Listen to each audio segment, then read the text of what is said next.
Сёння мы вітаемся, Христус у вас крос, і ад кожнага хочам пачуць у адказ. Сапраўды у вас крос, бо такім чынам мы сведчым, што мы, хрысціяне, людзі добрай волі. Христус жыве і хоча, каб і ты жыў. Мітрапаліт Менска-Магілёўскі, арцыбіскуп Юзаф Станеўскі павіншаваў беларускіх вернікаў з Вялікаднем. Праверу не толькі ў сённяшняй студыі Белсат.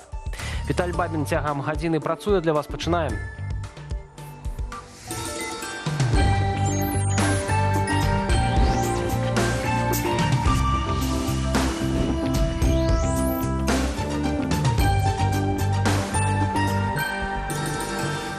«30 гадоў каланіяльнай адданасці Крамлю». Як адзначылі Дзень яднання народаў у Расіі і Беларусі?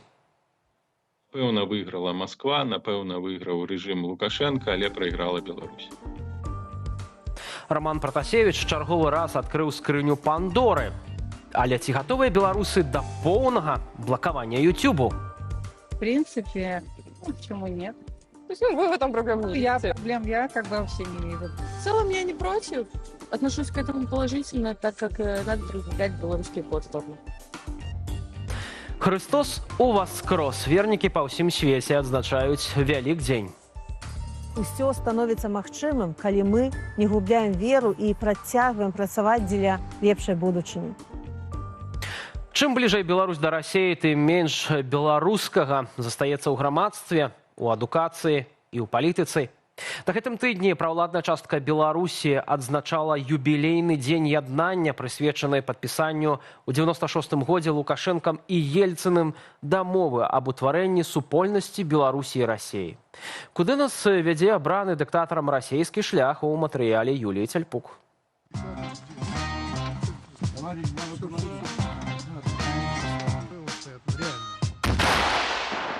И самое главное, чтобы вы в первый день войны не сложили головы.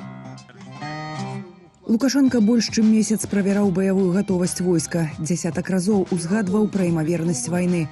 Падводзячы вынікі свайго правярання, пачаў лічыць колькасць беларускіх сыноў, якія могуць пайсці на фронт. 100 тысяч. 500 000 с учетом дополнительного призыва в случае войны. Я вас прошу, научите людей воевать.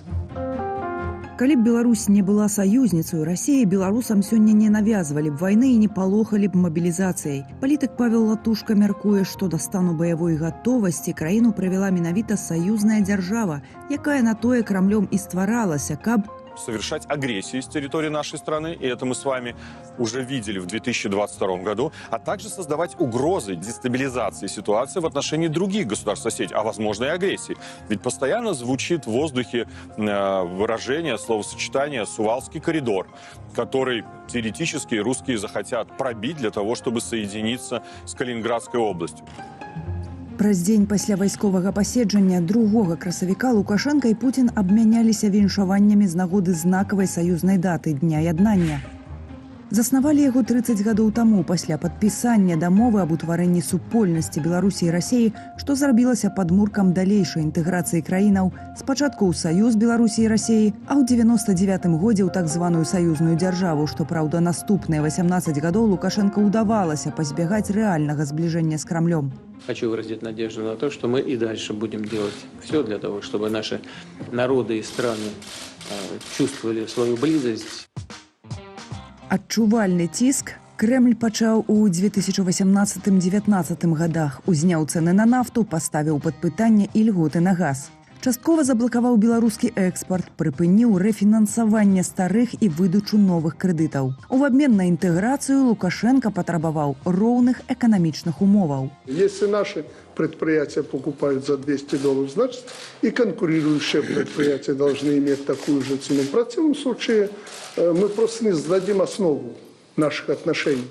Перамовы наконт 3 дзясяткаў саюзных праграмаў ішлі марудна і з канфліктамі да сярэдзіны жніўня 2020 года. Трымаючыся за ўладу пасля прайграных выбараў, Лукашенко не пайшоў на дыялог з пратэстоўцамі, а заручыўся сілавою дапамогай Расіі, дамовіўшыся з Пуціним у гэтым пытанні. Праз год бакі падпісалі пакет саюзных праграмаў, у тым ліку ў абароннай галіне. Праз 3 месяцы пасля гэтага на тэрыторыі Беларусі разгарнуліся вучэнні «Саюзная рашучасць», што скончыліся наступам расійскіх войскаў на Украіну з тэрыторыі Беларусі.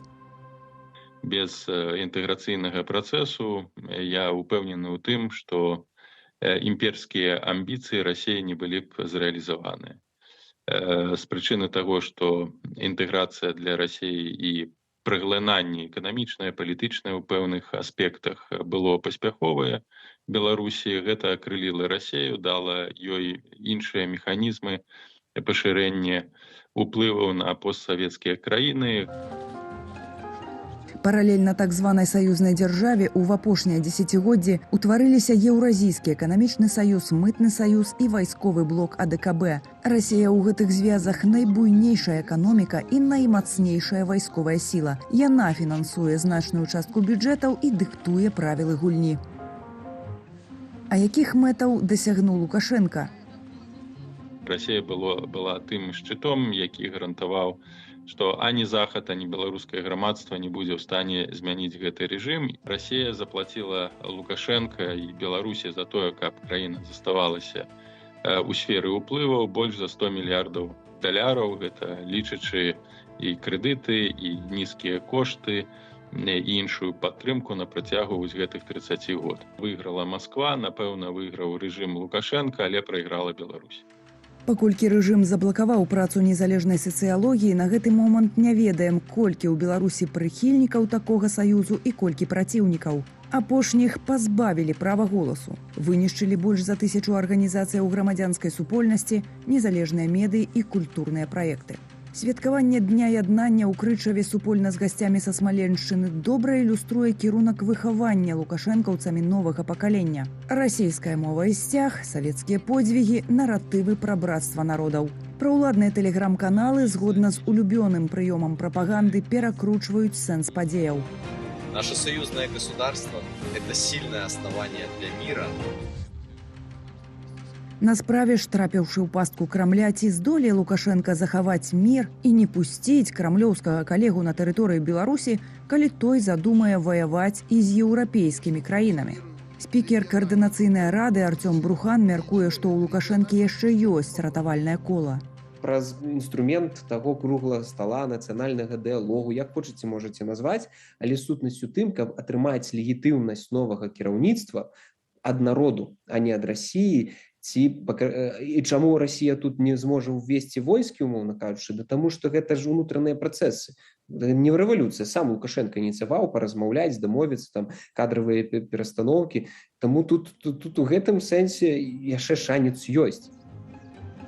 Але ці наважыцца дыктатар шукаць легітымнасць у беларускага народу? Цягам 30 гадоў ён забіраў у людзей права выбару. Там нікого не осталось, да?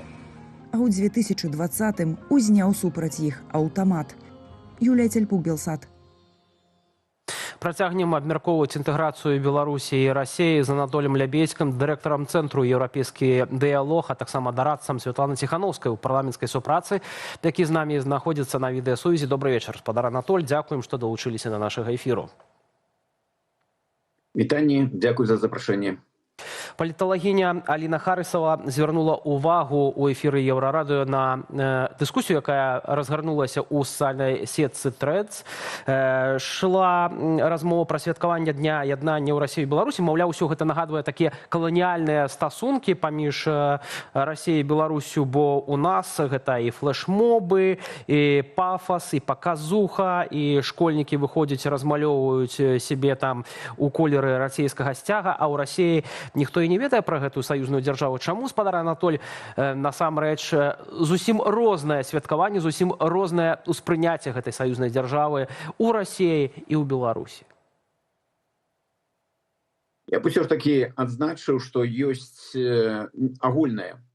І агульна ў цэлым, калі мы бяром вот гэтыя памеры, то яно выглядала сціпла нават і ў Беларусі, хаця некаторыя прапагандысты рабілі на гэта акцэнт. І гэтаму ёсць тлумачэнне. Гэта яднанне Лукашэнкі і Пуціна, гэта яднанне пуцінскай думы і лукашэнкаўскай палаты, расійскага ФСБ і беларускага КДБ, але гэта не яднанне людзей. грамадзянаў, падаткаплацельшчыкаў, выбарцаў. І таму базы для святкавання няма ні ў Расіі, ні ў Беларусі. Ну, у Расіі прынята яшчэ да ўвагі тое, што з пачатку 90-х Расія ніколі не глядзела на Беларусь як на незалежную суверэнную краіну. Это быў погляд на тэрыторыю. Вось як на нейкі такі суб'ект, ідэальны варыянт, это як нейкі Татарстан, ці можа там Чачня, але ўнутры Расійскай Федэрацыі. Не выпадкова, што Расія была 50-й краінай, якая усталявала дыпламатычныя адносіны з Беларусью. 50-й. Вось такое было стаўленне. І яно не змянілася па дзень сённяшні. З беларускага боку сітуацыя выглядала больш складана, бо быў поўны час, калі менавіта Лукашенко выступаў такім тэрмінатарам, таким чалавекам, які рухаў усю інтэграцыю. Але да пэўнага прамежка часу, прыкладна там з сярэдзіны 90-х да 2000-га. Затым гэтага імпэта не было, і наадварот Лукашенко тут займаў такую абарончую пазіцыю. Таму зноў жа падсумоўваючы, свята такое аніякае, таму што яно закранае вельмі вузкае кола грамадзянаў Беларусі і Расіі. Часам прыходзіцца канстатаваць, што Лукашенко, ну, фактычна чалавек, які, можна сказаць, выратаваў беларускі суверэнітэт, адмовіўся ад планаў першапачатковых Расіі ўвесці агульны парламент, валюту, судовую сістэму. Спадар Анатоль, ці вы пагадзіліся, што менавіта гэтая заслуга Александра Лукашэнкі? Не, ну ўсё ж такі ўсё выглядае крыху і інакш. Істотна і інакш. Калі Лукашенко быў абраны прэзідэнтам у Беларусі, ён праз даволі хуткі час адчуў, што яму цесна у памерах беларускай канстытуцыі, якую шылі пад Кебіча, і ў Беларусі. І ён паехаў у Расію. І адчуў сябе вельмі камфортна. І сярод казакоў на Доне, і сярод маракоў на Дальнім Усходзе, і сапраўды яго там сустракалі расейцы, ну, так, з хлебам і соллю. І у Лукашенко менавіта тады, у сярэдзіне 90-х, з'явіўся такі план, які называлі «Славянскі прэзідэнт». І Лукашенко реально быў рухавіком інтэграцыйнага працэса. Ён правёў у Беларусі рэферэндум, ну, як бы вызначыў асноўны такі накірунак, ён быў не абавязковы характар, але ён сказаў, што для нас эканамічная інтэграцыя з Расіяй – гэта стратэгічны накірунак. І далей вось нават і спрабаваў там біць шклянкі, стаканы на падпісанне ўжо саюзнай дзяржавы. Ён реально разлічваў на тое, што ён можа легітымізаваць сябе на прасторах расійскай імперыі, і адтуль ужо бачыў сябе, ну, такім іграком сусветнага маштабу.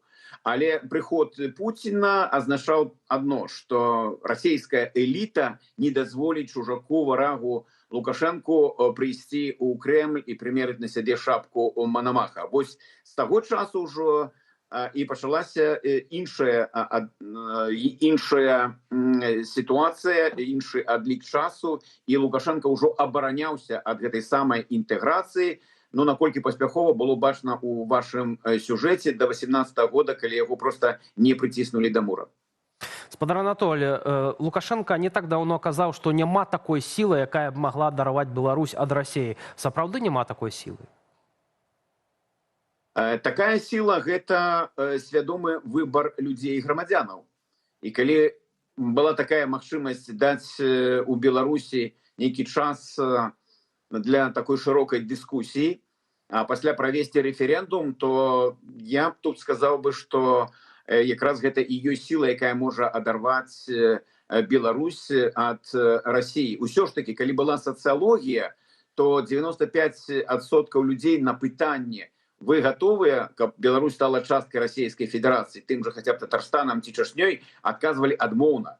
Так, людзі за тое, каб, ну, не было там мяжы ў раёне Смаленска, іх там уначы не падымалі мытнікі. Гэта так, але быць часткай Расіі, вот, суб'ектам Расійскай Федэрацыі, падаўляючая большасць людзей гаварылі не. І таму тут ключавы момант – гэта права выбару у людзей. Калі ён будзе, калі яны змогуць зрабіць свядомы выбор і яго не падмахлююць, не сфальсіфікуюць, то гэта і ёсць шлях, як адарваць Беларусь ад Расіі.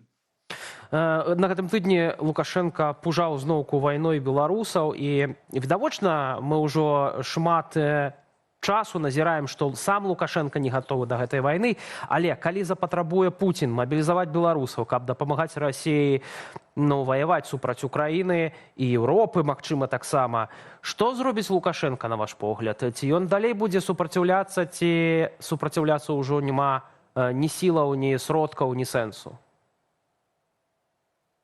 Вот гэты час, там больше за месяц, калі у Беларусі праз прапаганду показывали там біцепсы беларускай арміі, беларускага рэжыма, ён у аўтарытарных краінах можа мець некалькі абгрунтаванняў. Першае, гэта робіцца у сітуацыі, калі прыбліжаюцца, напрыклад, выбары.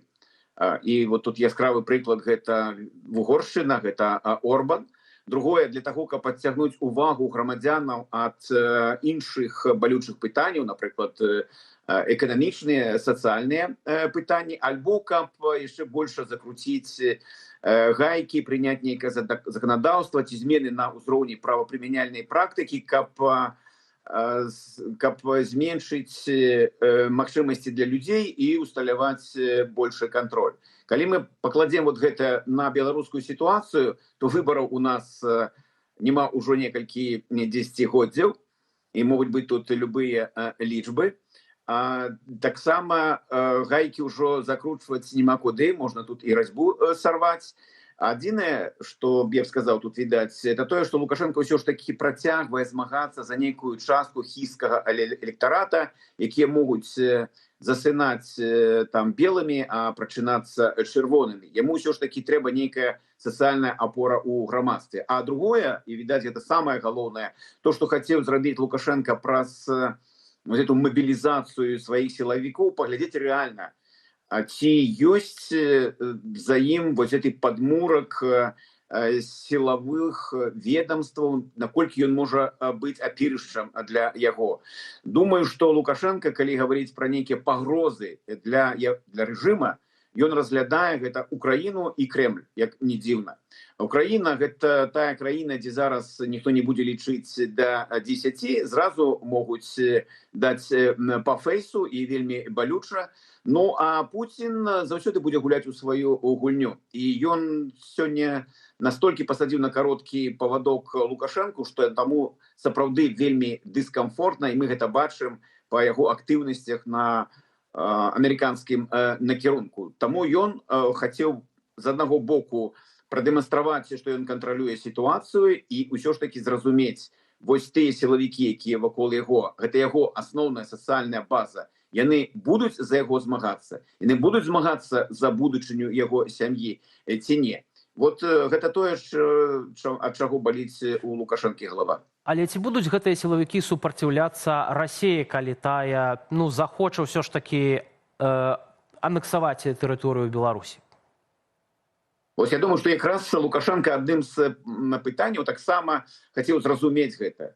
Таму што ўсё ж такі сілавікі, яны вельмі розныя. І сярод кола нашых знаёмых мы заўсёды можам знайсці і прабеларуска настроеных сілавікоў, якія сапраўды разумеюць пагрозы і небяспекі, якія ідуць ад Расіі, і мы бачым тых, хто настолькі ўжо зліўся ў экстазе з рускім светам, што іх сапраўды не адарваць. І Лукашенку вельмі важна разумець, якое рэальнае становішча там, якія там рэальныя расклады. Ці зразумеў ён гэта? Ну, час пакажа. Але я думаю, што ілюзій тут не павінна быць. Мы можам чуць самыя розныя з вуснаў Лукашэнкі і Пуціна, бачыць гэтыя абнімашкі, але тое, што адбываецца сёння ў беларуска-расійскіх стасунках, гэта паўзучая такая анексія. Яна праяўляецца нават у тым, што, вот, напрыклад, мае знаёмыя у адзін голас пачалі раптам усе гаварыць, што там побач з іх домам ці на леснічнай пляцоўцы з'явіліся рускія, і асноўнае ўспрыняццё гэтага мае адмоўны змест. Гэта таксама можа разглядацца, праз нейкі час стане зразумелым, магчыма, як таксама частка пэўных дзеянняў з боку Крамля. частку расейцаў перасяліць у Беларусь, і вот гэта будзе сапраўдная пятая калона. Не тыя паўмільёна беларусаў, якіх Лукашенко выцесніў з краіны, а менавіта тыя, хто там прыедуць з Брянска, з Пермі, з Дальняга Востока, там з Краснодарскага края. Сапраўды так можа быць. Спадар Анатоль, дзякуй вялікі за гэтую размову. Анатоль Лябедзька, дырэктар Цэнтру еўрапейскі дыялог і дарадца, Светлана Ціхановская ў парламенцкай супрацы быў з намі на відэасувязі. Сёння свята Вялікдзень у каталікоў і пратэстантаў, а таксама вербная нядзеля ў праваслаўных вернікаў, якія прытрымліваюцца юліянскага календара. У прыходзе Канстантинопольскага патрыархату ў Вільні адбылася літургія, прысвечаная ўваходу Ісуса Хрыста ў Іерусалім. Пабывалі і мы на ранішняй літургіі. Давайте паглядзім.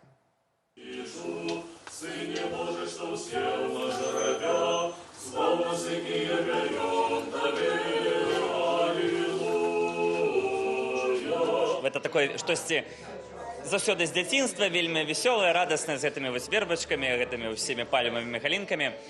Але зноў жа гісторыя пра такую масавую псіхалогію, што спачатку народ вітае новага цара, радасна крычыць яму, а ўжо праз некалькі дзён будзе крычаць «Укрыжуй, распні».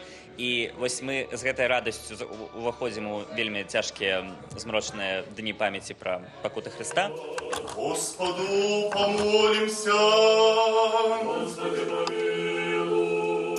Гэта тое, што ідзе рэхам са стагоддзя ў стагоддзе, што калі мы хочам міру, уратавання, добра, справядлівасці, то яно магчымае не шляхам гвалту, войнаў, а шляхам добра і Божай правды. Мудрость станьма прама, выслухаем святое Евангелие. Мир усім. Паводле Яна, святого Євангелія, читання.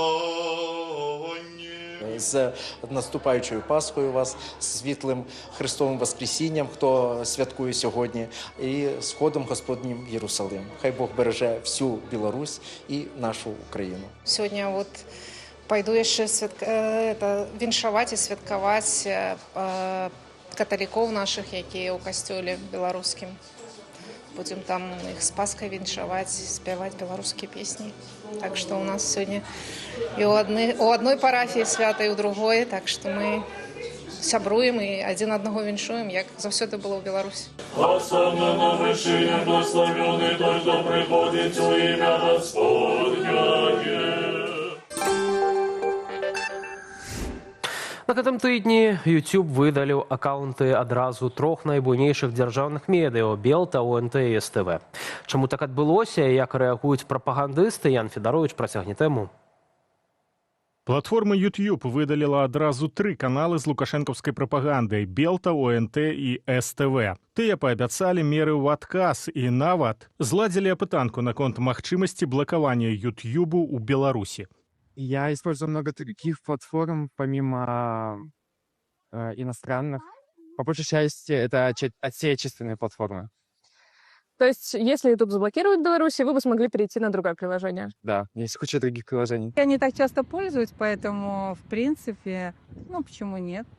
Отношусь к этому положительно, так как надо наблюдать белорусские платформы. Беларусы ў соцсетцы Threads абурыліся з нагоды такіх каментароў на дзяржаўным тэлебачанні. Пры гэтым, што менавіта прывяло да выдалення YouTube-каналаў, да канца незразумела. Паводле адной з версіяў, нагодай стаўся чарговы выпуск праграмы Рамана Пратасевіча на СТВ, у якім той расказаў асабістую інфармацыю пра журналістаў беларускага расследавальніцкага цэнтру, а на дадатак назваў нумар тэлефону і паказаў здымкі пад'езду і дзвярэй варшаўскай кватэры кіраўніка БРЦ Станіслава Івашкевіча. Той напісаў у YouTube скаргу на гэтае дзеянне.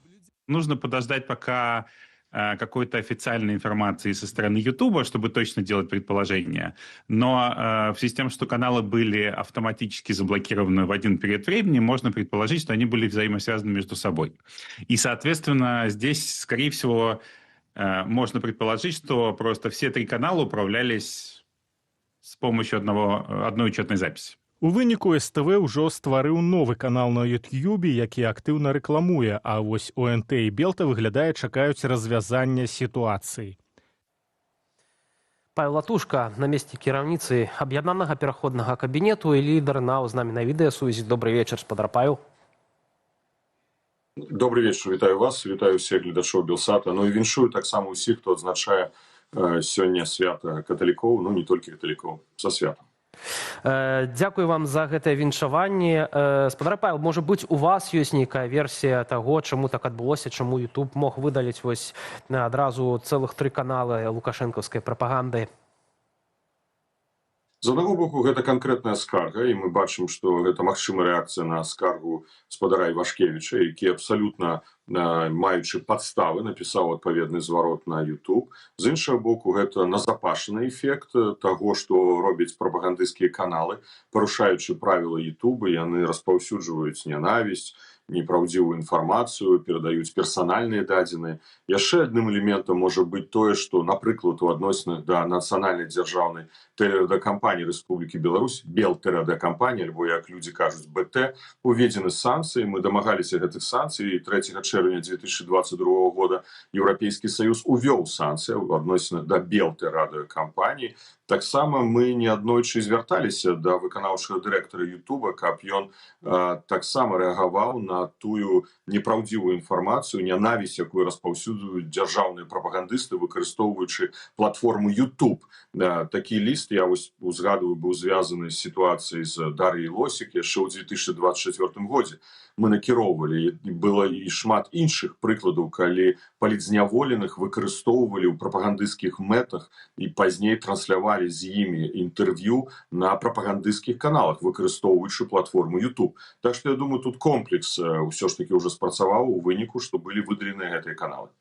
Журналісты заўважаюць, што ўсё той жа Роман Пратасевіч пастаянна трапляе ў такія непрыемныя сітуацыі, то праз пасадку самалёту Ryanair у Вільні, то вось зараз выдаляюць YouTube-каналы прапагандыстаў, і праз скаргі на гэты рэпартаж гэтая сітуацыя магла быць звязана. У тым ліку, ці пойдуць, на ваш погляд, увогуле зараз улады Беларусі на то, каб блакаваць YouTube цалкам, па прыкладу Расіі? Ну, ўжо бачым, што праводзяцца пытанні і даводзяць у тым ліку гледачам у Беларусі, ну, што калі заблакуюць, то нармальна, ёсць іншыя пляцоўкі. Ну, наш человек в тылу врага, можно так сказать, про Романа Протасевича, уже так паўжартам, паўсур'ёзна. Ён стараецца так адпрацаваць тое, што яму далі з боку рэжыма, вось, і гэтую умоўную свабоду, да, кантраляваную свабоду, што шкодзіць самому рэжыму.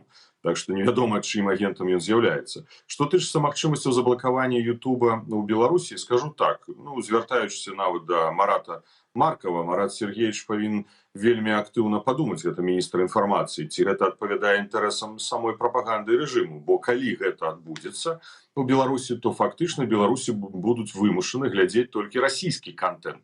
Так, мы разумеем, што і гэтыя дзяржаўныя прапагандысцкія каналы, яны хутчэй займаліся прарасійскай прапагандай, распаўсюджвалі прарасійскія наратывы, але ўжо нічога не застанецца беларусам, як глядзець расійскую прапаганду, якая будзе ўжо стварацца менавіта ў Крамлі, у Маскве. Адпавядае гэта нацыянальным інтарэсам Беларусі? Я думаю, што, ну, і нават Марат Маркаў павінен разумець, што не адпавядае. Я думаю, што тут можа быць сітуацыя націску з боку Масквы ў адносінах да Лукашэнкі, але ўсё ж такі тэхнакраты, якіх, можа, і практычна не засталося вакол Лукашэнкі, але ў той жа адміністрацыі, якія адказваюць за ідэалогію, яны сабе здаюць справу з таго, што адключэнне Ютуба ў Беларусі і фактычна створыць менавіта яшчэ большыя магчымасці для прасоўвання расійскага міру, расійскіх наратываў у інфармацыйнай прасторы Беларусі. Так вось тут пытанне сапраўды да Лукашэнкі, ці ён зноў прадэманструе сваю мінімальную суб'ектнасць нават ва ўнутранай палітыцы, то ўсё ж такі ён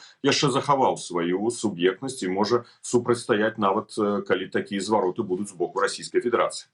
Спадар Павел, але гэта таксама удар і па нам, па незалежным медыям, у тым ліку па YouTube-каналу Павла Латушкі, уласна, які уваходзіць зараз у топ-5 самых праглядальных беларускіх YouTube-каналаў.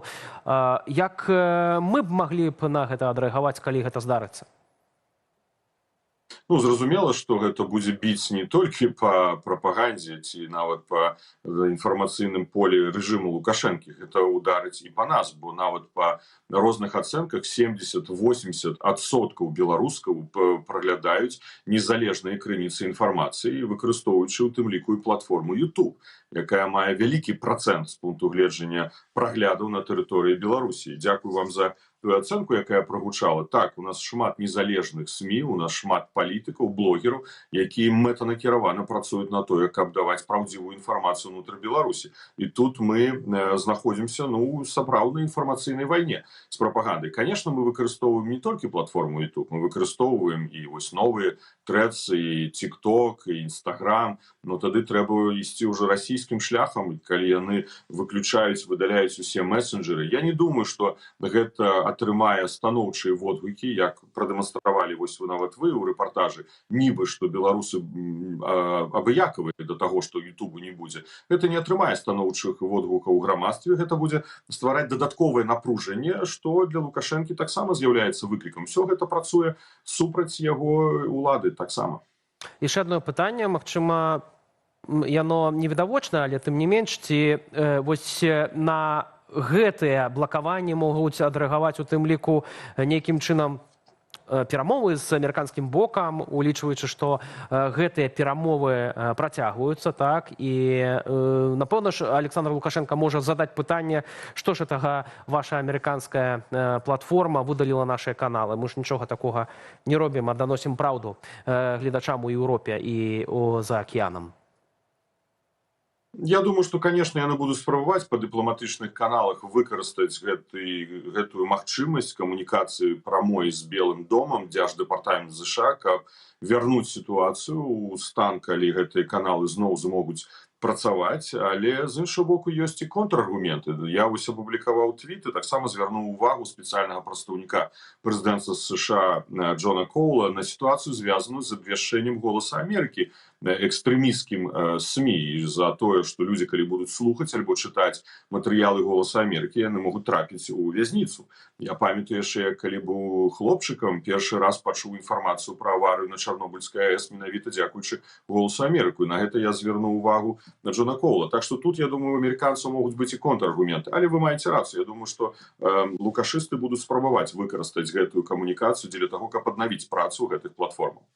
Спадар Павел, конечно, я хотел вернуться еще до питання разгляду справ, які зараз адбываюцца ў міжнародным крымінальным судзе, і вось днямі вы у тым ліку перадалі спецдакладчыку парламенцкай асамблеі АБСЕ інфармацыю, звесткі аб незаконным перамяшчэнні ў Беларусі украінскіх дзяцей. Што канкрэтна можа гэта, як гэта можа паскорыць працэсы разгляду справы? Ці гэта беспасярэдна мае нейкі ўплыў на разгляд гэтай справы?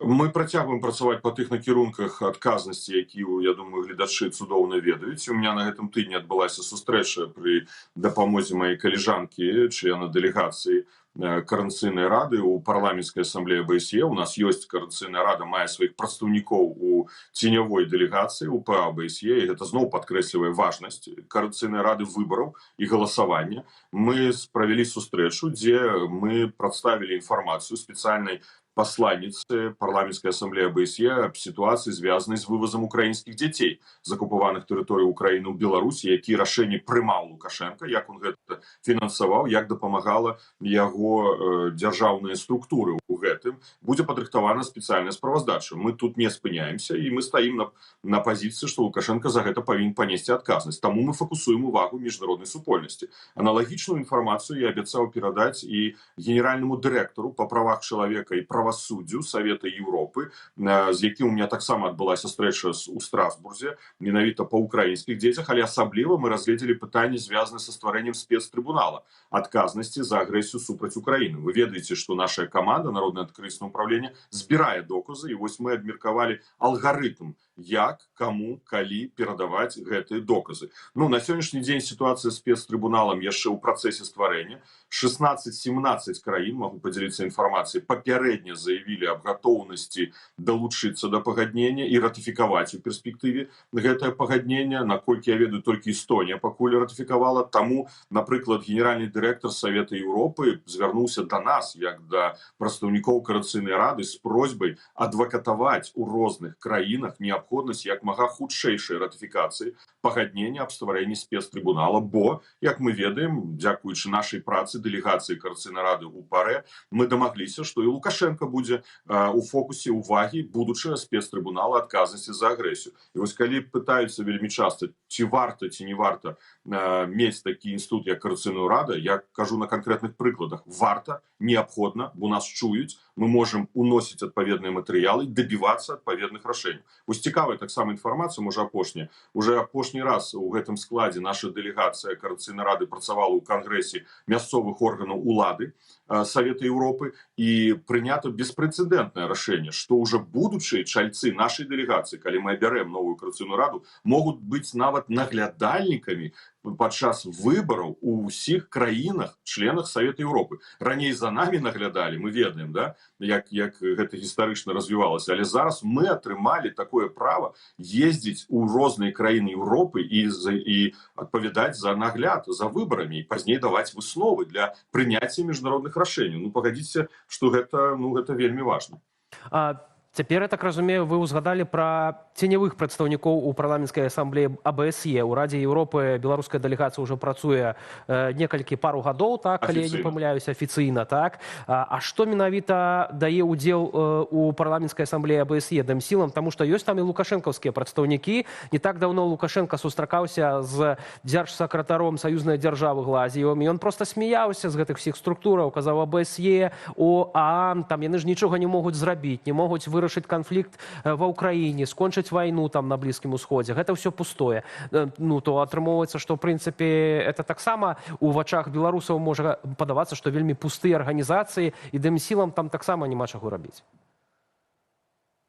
Ну, давайте тогда адмовимся ад усіх міжнародных арганізацый, адменім міжнародны крымінальны суд, денонсуем усе міжнародныя конвенцыі, скажем, давайте жыць у тым, не знаю, не хочу тут абразіць нікога, хто прытрымліваецца поглядаў анархістаў, у нейкай анархіі, да, поўнага беззаконня, беспраўя, калі не будуць працаваць ніводныя інстытуты. Давайте тут не ідэалізаваць іх, але таксама і не крытыкаваць да ступені таго, што яны не маюць ніякага сэнсу. Калі Савет Еўропы прыняў рашэнне аб стварэнні спецыяльнага трыбунала адказнасці за агрэсію, калі да гэтага спецтрыбунала далучыцца, напрыклад, 40 краінаў, юрысдыкцыя 40 краінаў будзе фактычна перададзена ў міжнародны інстытут, які пазней будзе пераследаваць за злачынствы Лукашэнкі, ці гэта важна, ці не важна? Важна. А калі мы, дзякуючы таму, што мы там у гэтай парламенцкай асамблеі Савета Еўропы стымулявалі папраўку, унеслі папраўку і фактычна пісалі мы яе, а менавіта дэлегацыя, і гэта папраўка прайшла праз галасаванне, што Лукашенко і вышэйшае ваенна-палітычнае кіраўніцтва Беларусі адказвае за агрэсію, значыцца, ён будзе адказваць за гэту агрэсію. Пытанне, конечно, што не заўтра, магчыма, паслязаўтра, але гэта важна. Таму, глядзіце, калі мы сустракаемся у кангрэсе мясцовых органаў улады з дэлегацыямі розных краін, вось як зараз наша дэлегацыя сустракалася з нямецкай дэлегацыяй, бельгійскай дэлегацыяй, і прынята рашэнне, што будзе падрыхтавана спецыяльная справаздача кангрэса мясцовых органаў улады Савета Еўропы, як дапамагаць беларусам у пытаннях сацыялізацыі і легалізацыі ў краінах Еўропы. Так гэта ж наша праблема, правда? Колькі ж запытаў ідзе ад беларусаў. Я могу зараз сказаць у эфіры, што 9 красавіка у мяне запланавана сустрэча з камісіяй фінансавага нагляду Польшчы з удзелам прадстаўнікоў Міністэрства фінансаў Польшчы, Міністэрства ўнутраных спраў Польшчы па пытаннях рахункаў для беларусаў. Я думаю, шмат хто сутыкаецца з гэтай праблемай, мы неаднойчы звярталіся з просьбай яе вырашыць. Тут ёсць перазавышаныя патрабаванні банкаў камерцыйных у Польшчы, і вось дзякуючы таму, што я чалец Коордынацыйнай рады, што я прадстаўляю Коордынацыйную раду і кабінет, я магу правесці такую сустрэчу, на якую будуць запрошаны прадстаўнікі розных міністэрстваў Польшчы. І я вельмі спадзяюся, что мы знойдзем рашэнне гэтай праблемы. Ну так давайте просто не будем ствараць наших інстытутаў, альбо іх просто распусцім, і тады пытанне, а хто будзе займацца гэтай праблематыкай? Спара, Павел, пра Координацыйную раду з задавальненнем ужо хутка я паразмаўляю з Владзімірам Мацкевічам, які з намі таксама у гэтым эфіры з'явіцца. Вам вялікі дзякуй за гэтую размову, Павел Латушка, намеснік кіраўніцы. Але адразу кажу, ніякіх афіцыйных прапановаў аб пераносе выбараў не было. Калі Владзімір Мацкевіч будзе пра гэта казаць, гэта неправда. Абавязкова удакладнім гэтае пытанне. Дзякуй вялікі. Згубілі лік часу і ўжо бліжэй да месяца, чымся да зямлі астранаўты карабля «Арыён», які рухаецца ў бок спадарожніка нашай планеты, расказалі, якія праблемы іх напаткалі ў часе палёту і як ім удалося іх развязаць. Пра гістарычную місію, якая мае і беларускі след, раскажа Уладзіслаў Корсак.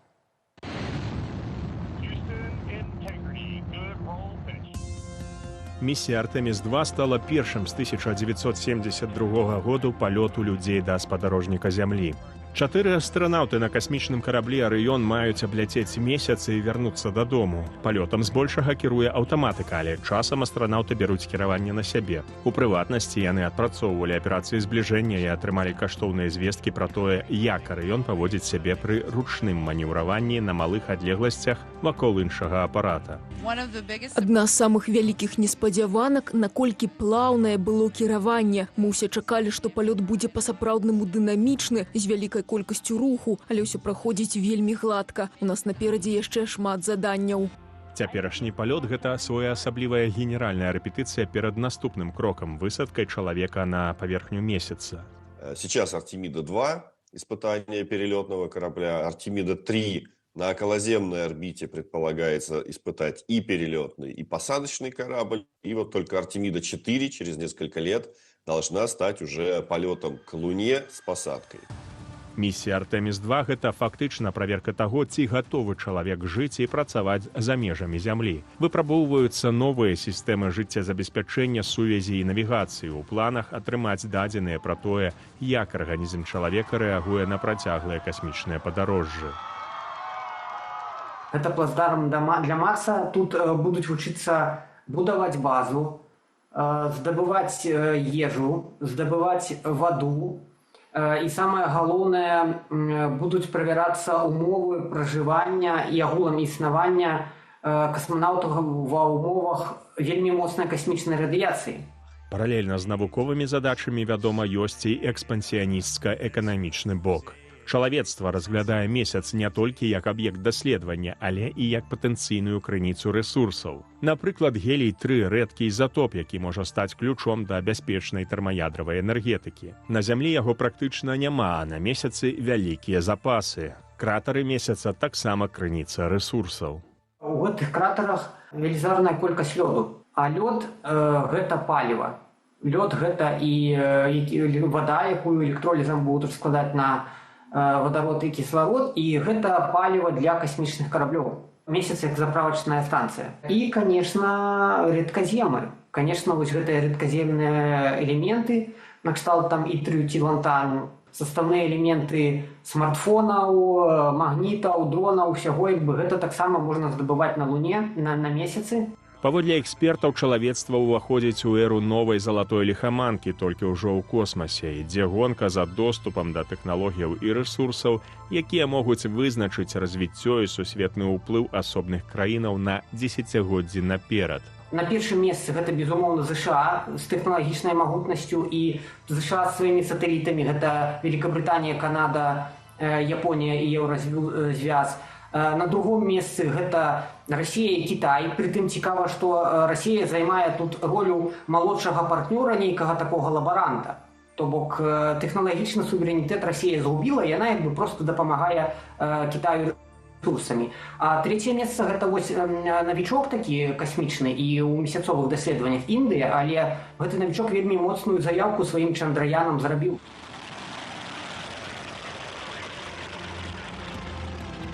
Што да Беларусі, то нашая краіна і космас – гэта не толькі пра няўдалыя запускі спадарожнікаў ці адыёзную касмічную турыстку Марыну Васілеўскую. Беларус вучоны Барыс Кіт, які эміграваў у ЗША пасля другой сусветнай вайны, удзельнічаў у распрацоўках сродкаў сувязі для касмічных даследаванняў і ракетнага паліва. Я быў першы в сваёй клясе, першы матэматык. Пачыналася астранаўтыка расці, залатая эпоха астранаўтыкі в Амерыцы. Ну, а хто павінен працаваць там? Матэматыкі патрэбныя. Ну і мяне хапілі адразу, і я пашоў вверх. А там паслаць на ракету на месяц трэба сильную топліва. Хто пачаў это ўсё? Я. І гэта мяне так захапіла, што я думаю, а я напишу кнігу на ўсе гэтыя топлівы магчымыя. Гэта кніга зрабіла мяне славным беларусам. Спадчына нашага легендарнага суайчынніка таксама задзейнічаная ў місіі Артэміс-2. Пакуль жа астранаўты Артэміс-2 дзеляцца з тымі, хто застаўся на зямлі, неверагоднымі кадрамі. Адзін з самых яскравых — выразны зямны шар у цемры космасу. А таксама унікальны здымак, адначасова відаць і паўночнае і паўднёвае ззянне, мяжа дня і ночы, ну і вядома ж, як у той песні «Зямля ў ілюмінатары». У планах зрабіць самыя блізкія фота месяца і зямлі разам. Касмічны карабель «Арыён» не будзе выходзіць на арбіту месяца, а праляціць вакол яе па дузе. Максімальнае набліжэнне да спадарожніка зямлі да 10 000 кіламетраў ад паверхні. Гэта называецца траекторыя свабоднага вяртання. Яна аўтаматычна прыводзіць карабель назад на зямлю. 10-11 красавіка астранаўты маюць вярнуцца дадому. Уладзіслаў Корсак, Белсат. Ну а мы вяртаемся на зямлю, і тут ужо зарэгістравалі канчатковыя спісы кааліцыяў на выбарах у каардынацыйную раду 4-го склікання. Афіцыйныя пастановы паводле вынікаў камісіі атрымалі ўсе 9 спісаў. Агулам на 80 месцаў у складзе беларускага протапарламенту прэтэндуюць 174 кандыдаты. Найбольшую колькасць чалавек, 38 у свой спіс, сабрала кааліцыя «Латушка» і «Рух за свабоду». Іхныя лідары, адпаведна, Павел Латушка і Юрый Губарэвіч. Ад руху «Воля» на выбары ідуць 28 чалавек на чале з Мікітам Забугам. Аб'яднаную грамадзянскую платформу ачольвае Мікалай Казлоў. Яна рэпрэзентаваная 22 кандыдатамі. Лідар платформы «Ваш голас» — гэта Андрэй Колас, лідар еўрапейскага выбару Валер Мацкевіч. Кааліцыю «Хопіць баяцца» ачольвае Таццяна Мартынова, а платформу «Наступ» — Лізавета Пракопчык. Нарэшце, лідар блоку беларускіх палітычных зняволеных «Беларусы дзеяння» — гэта Юрась Зянковіч, а галоўная асоба на выбарах у каардынацыйную раду ад платформы «Закон і правапарадак» Сергей Макар. Найбліжэйшым часам у кожнага спісу будзе магчымасць прэзентаваць сваю праграму і камунікаваць з выбарнікамі праз платформу «Тры сланы». Галасаванне ў каардынацыйную раду запланаванае на 11-17 траўня. З намі на сувязі Владимир Маскевич, філосаф і метадолог. Добрый вечар, спадар Владимир, дзякуем, што далучыліся да нашага эфіру. Добрый вечар. Днямі вы пісалі, што зрыў выбараў у каардынацыйную раду невыгодны нікому, а рэжыму Лукашэнкі? Да, рэжыму ён выгодны. Каб у беларускай эміграцыі не было палітычных структураў, гэта выгодна толькі рэжыму. Чаму, на ваш погляд, нават Віктару Бабарыку, ягонай камандзе, варта было б удзельнічаць у гэтых выбарах, хаця яны гэта тлумачылі тым, што яны, маўляў, прасілі перанесці гэтыя выбары на восень, у каардынацыйнай радзе на гэта не пагадзіліся, а ў самой каардынацыйнай радзе, у сакратарыяце, у нас у эфіры быў спікер протапарламенту Артём Брухан, казаў, што ад Віктара Бабарыкі, ад ягонай каманды такіх запытаў да іх не паступала. Ну, не поступала, значит, не поступала. Я ж таксама не рабіў афіцыйных нейкіх заяваў. Гэта маё асабістае меркаванне як філосафа, метадолага і аналітыка. Я выказваю гэта, назіраючы за тым, што адбываецца. І думаю, што не ўлазячы ў голову Віктора Бабарыкі, ці там Паўла Северынца, ці Андрэя Егорова, я разумею, што яны дзесьці на блізкіх да маіх меркаванняў падставах не вылучыліся са сваімі камандамі, са сваімі прыхільнікамі ў Коордынацыйную раду зараз, бачачы, наколькі гэтыя выбары не падрыхтаваны. Ну, а у вас былі думкі таксама удзельнічаць у выбарах? Ну, не, так асабіста не, бо я хочу захаваць за сабой такую аўтаномную, незалежную пазіцыю філосафа-метадолага і аналітыка, да, каб мае меркаванні не былі ангажаваныя нейкім чынам маёй палітычнай пасадаю, прыналежнасцю да якосці палітычнай групоўкі і так далей, бо ведаеце, хтосьці павінен дбаць пра нашу агульную моц, агульную сілу беларускай палітычнай эміграцыі, дзеля таго, каб мы маглі скарыстацца момантам, які можа адчыніцца у любы момант, скарыстацца і вярнуцца ў Беларусь для пераўтварэння Беларусі, для пераўладкавання дзяржавы да новай Беларусі, рухацца да новай Беларусі. Гэта не партыйная, скажем, это агульнае дбанне пра агульную нашу стратэгію, пра агульныя нашыя справы.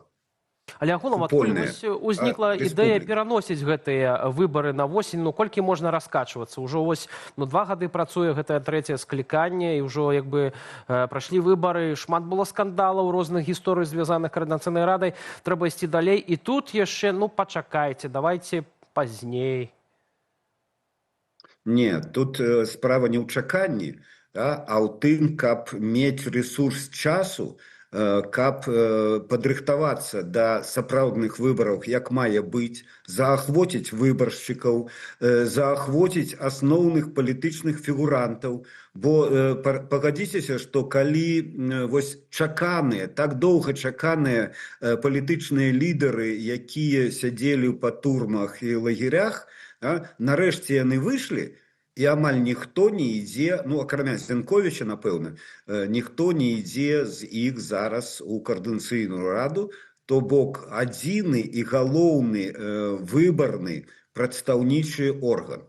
Бо, бачыце, скажем, аўтарытэт, уплывовасць Паўла Латушкі, сімвалічны і палітычны капітал Светланы Ціхановскай, яны іх асабістыя характарыстыкі, асабістыя іх дасягненні. А вось тое, што мы можам мець супольна, гэта выбраную раду. І калі Латушка штосьці можа, то таму, што ён Павел Латушка, а не таму, што ён адзін з чальцоў гэтай Коордынацыйнай рады, якая на сёння паказала сваю непрацаздольнасць, апошняе скліканне, да?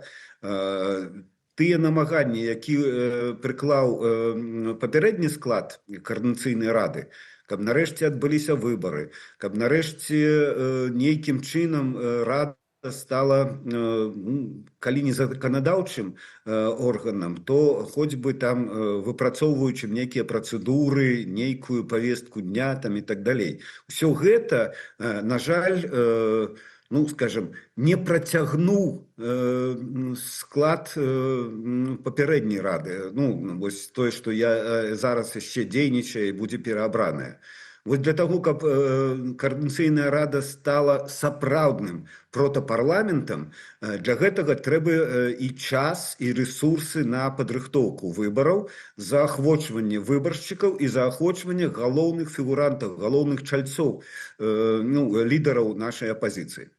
Ці гэта значыць, што такія знакавыя людзі, якія не будуць прымаць удзел у гэтых выбарах, я маю на ўвазе Марыя Калеснікава, Віктор Бабарыка, хай сабе Сергей Ціхановскі, хай сабе Александр Кнурович, які... Я дадам Павла Северынца, Павел Северынец, дадам Міколу Дзядка. Так, шмат тых, хто мог бы і павінен. Што